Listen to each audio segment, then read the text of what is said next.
Jenna Wolf. His name is Nick Wright. They call him Chris Canty. With Week 10 officially in the books, we got a lot to discuss. The Cowboys and the Eagles sit tied atop the NFC East. Who's got the edge there? We'll discuss. Why is Tom Brady saying his team needs to ramp it up, even though they've got the best record in the AFC? We'll discuss. And what an incredible NFC West showdown last night. Let us discuss. Monday Night Football. Russell Wilson and the Seahawks taking on the undefeated Niners in the Bay. Picked this one up in overtime. That's how close it was. Seattle was in the red zone. Russ's pass there, you saw it picked off by Dre Greenlaw. Greenlaw returns his first career interception, 47 yards the other way to get San Francisco to midfield.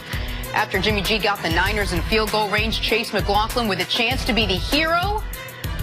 But he was not, as his 47-yarder was wide left after both teams traded punts. Seattle's Jason Myers, he had a 42-yarder to win the game in overtime for the Seahawks.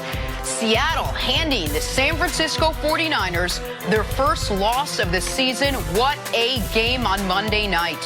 Here is Russell Wilson after the win. That was the craziest game I've ever been a part of. I mean, I talk about a Monday Night Football game. It felt like NFC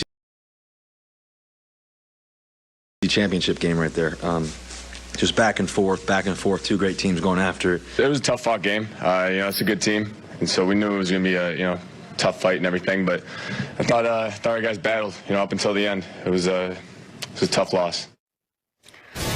There are no longer any undefeated teams left in the NFL this season. Chris Canty, we'll start with you. How did the Seahawks win this game? Well, it was with defense. Now, I know a lot of people will point to the late game heroics by Russell Wilson, that 3rd and 3 that he had on the third possession of overtime when he has the 18-yard scramble to set up the Jason Myers game-winning field goal. But, I mean, it's really about what this defense did throughout the course of the entire game and in overtime. The ability to survive 4 turnovers by your offense and still have a chance to compete. I mean, the last time that happened in the NFL was Week 1 where the Buffalo Bills survived 4 turnovers against the New York Jets. And when Adam Gase is the play caller, you can understand why the Bills had a chance in that game. But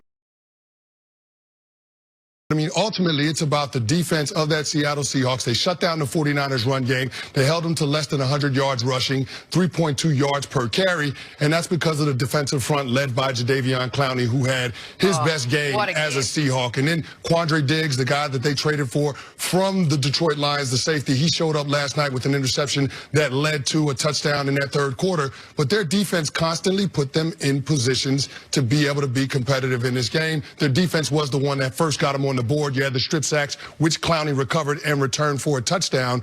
Poona Ford showed up in the run game. Jaron Reed, who had missed the first 6 games due to suspension, he had his best game back in the 4 games that he's played this season. Jack Griffin made a great play late in overtime. Great play. Like he also had an interception that was called back early on in that game. But, I mean, everybody for that Seahawks defense had been flying around. So, to me, you got to credit that group who's been trending in the right direction the last 3 games. They've held their opponents under 100 yards rushing, 7 takeaways. That, to me, is the story about last night's game. Well, and I'm glad you focused on Seattle's defense, and I know we're going to spend a lot of time today focusing on Russell Wilson, who, even if the stat line doesn't show it, aside from the 1 interception that we played for you in the highlight, he was brilliant throughout, despite being under constant duress, despite having a really tough whistle go against him in multiple spots. He was the best offensive player on the field for either team. But the other reason why Seattle won this football game is because Jimmy Garoppolo was playing quarterback for the other football team, and he was dead set on turning the ball over as much as possible. He had 3, he could have had 6. He was clearly skittish in the pocket, especially late. You could count 3, and I would argue 4 easy dropped interceptions from Jimmy Garoppolo, and an interception that was called off early in the game that you alluded to on a very questionable defensive holding call, one of the many questionable calls that went against Seattle.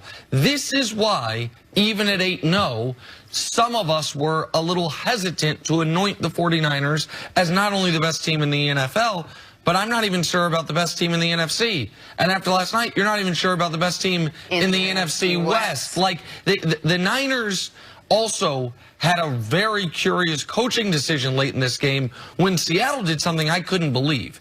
They're chasing the Niners in the standings. They are trying desperately to catch up.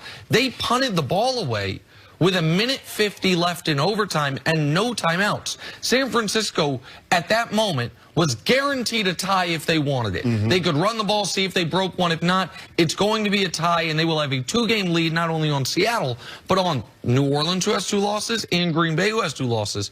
Instead, Kyle Shanahan let Jimmy G. They got the ball with 1:50, and Seattle having no timeouts.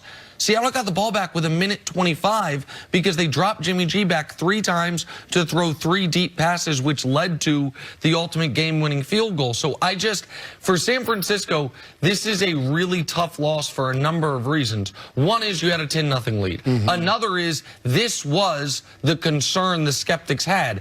If someone finds a way to shut down your best in the NFL running game, what is your counterpunch going to be? And all of a sudden, 8-0 can turn into 9-5 real quick when you still have another game left against Seattle. You play New Orleans, you play Green Bay, and by the way, you have to go to Baltimore. So I want to give credit to Seattle, who continues to be spectacular in a year people thought was going to be a down year, and Russell Wilson's going to win the league MVP, or at least right now it looks like it. But San Francisco, this was a tough loss that should have been, worst case scenario, a tough tie, and they blew that opportunity. Yeah, it was a tough loss, and the play calling by Kyle Shanahan in overtime in that second possession was inexplicable and it's unexcusable. But as far as Jimmy G goes, I mean, that's who Jimmy G is when you take away some of his best weapons. Remember, you had no George Kittle last night. He wasn't available due to injury. Emmanuel Sanders. He left in the second quarter. He left in the second quarter. And then, oh, by the way, Matt Breida was dealing with something, so you didn't have him to be that 1-2 punch with Tevin Coleman. So, I mean, this is who Jimmy Garoppolo is. If he has to throw you into games, you're going to be put in situations where he's going to make some mistakes and he's going to get exposed. You couple that with the Seattle Seahawks defensive line rounding into form and those guys finally being able to get after it. I think last night is exactly what you're going to get. The San Francisco 49ers are built to play a specific brand of football. They're built to be able to get the lead and extend the lead. They're not a team that's built to play from behind, and I think you saw that in the second half of yesterday's game. Just quickly, especially, you saw Emmanuel Sanders playing really well early. He leaves with a rib injury, and the only place we saw George Kittle was in the owner's box pounded on the glass. So to be fair to them, they also were without their 2 best weapons in order to be able to play from behind or to be able to mount something through the passing attack. Those guys were out. And Emmanuel Sanders will have an MRI today. It's not like it was a bruise and he'll just rest. It might actually be something worse. But I think what a lot of people looked at the Seattle team and thought, well, it's Russell Wilson doing everything and then everyone else sort of around him. And last night, for the first time, you saw their defense really show up. You saw their offense play in addition to whatever Russell Wilson was doing. And now you look at the NFC West and you say, all right, the Niners, who had an incredible season, are 8-1, but they're the Seahawks at 8-2. What does this say now about the picture in the NFC West? Well, listen, I picked the Seahawks coming into this season to win that division.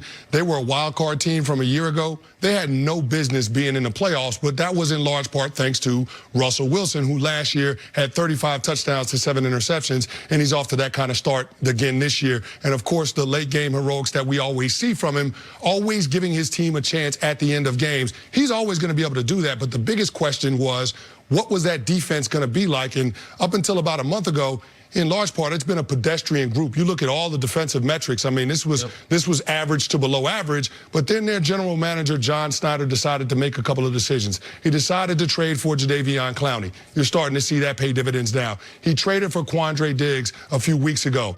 A leader in that secondary, somebody that can help to reshape the identity of that back end. You saw that pay dividends last night. Jaron Reed, who's back in a disruptive force. He had in a sack and a half. So, I mean, if that defense continues to do what it's doing and continues to progress the way that it has, and they continue to develop chemistry, I mean, this Seahawks team is not only a team that could win the NFC West, but you're talking about them being a championship contender. They're one of the 6 best teams in football. It's hard to argue against that right now. And I'm really glad you mentioned John Schneider, because you have the sustained success of 20 years in New England. And it's the greatest coach ever. It's the greatest quarterback ever. It's the greatest stretch in NFL history with respect to the Steelers in the 70s, the Niners in the 80s. What New England's done over 20 years is the best. But the last half of those 20 years, Seattle's doing something not equally as impressive, but pretty damn close on the other coast of the country. Not only because they have Russell Wilson, not only because they have Pete Carroll, but because of John Schneider and the way he builds that team. A down year for them is 9-7. Because they make moves like they trade away Frank Clark and get a 1 and a 2, and they bring in Jadeveon Clowney and only give up a 3. Those are organizational moves that change the structure of your team. Frank Clark gets a monster deal from the Chiefs. They also have to pay a first and a second. Seattle has Clowney on a 1-year rental, only paying half his salary. They give up a 3rd-round pick for him. That's what great organizations do. When you also have a future first-ballot Hall of Fame quarterback pulling the trigger for you, that's how you can be. You look at their roster and you're like, they're a good team, but not a good. Who's this Hollister kid he's throwing to? Oh, and they're 8-2 and a half game out of the lead in the NFC West with now the tiebreaker over San Francisco. Thanks to that great